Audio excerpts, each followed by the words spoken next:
49 টাকার বিরিয়ানি, এটা কি একদম সত্যি? একদম সত্যি। কিভাবে দিচ্ছ এত কমে? দিতে পারছি, ভগবান আশীর্বাদ করেছে, ম্যাজিক করে ফেলেছি। কতদিন রয়েছে তোমার দোকানটা? এইটা আমার 5 মাস এখন রানিং। আর এটা দোকানটা আমার 6 বছরের।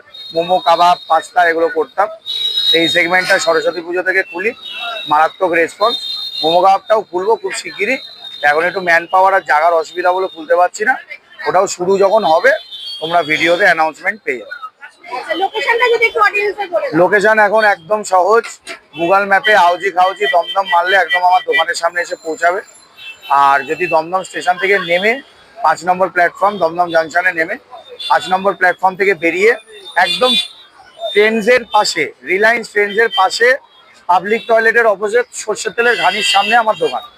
দোকানের নাম দেখে আসবেন। আশেপাশে অনেক দোকান আছে, তো নকল হইতে সাবধান। কি কি রয়েছে তোমার এখানে? ওটা বলতে বলতে রাত কভার হয়ে যাবে। রয়েছে অনেক কিছু, বিরিয়ানি, জাফরানি পোলাও, বাসন্তী পোলাও, মিক্সড ফ্রাইড রাইস। এই দিদির কি লাগবে দেখ। তারপরে মাটন রেজালা, মাটন কষা, চিকেন কষা, তারপর হচ্ছে চিকেন মালাইকারি, চিলি ফিশ, পনির কোফতা, আলুর দম। আর কম্বো বলতে গেলে মানে মোটামুটি 15-16 রকমের কম্বো আছে আমার। তো সব কম দামে। আর যেটুকু আমার কর্তব্য আমি দেওয়ার চেষ্টা করছি 110% জেনুইন খাবার। তো চেষ্টা করব কোয়ালিটি মেনটেন করার। আপনারা আসুন খান। 50 টাকায় এই বিরিয়ানি পাওয়া যায় না মার্কেটে, এটুকু আমি গ্যারান্টি দিই। রাইস কি আনলিমিটেড দিচ্ছ? না, 50 টাকায় কোনো আনলিমিটেড।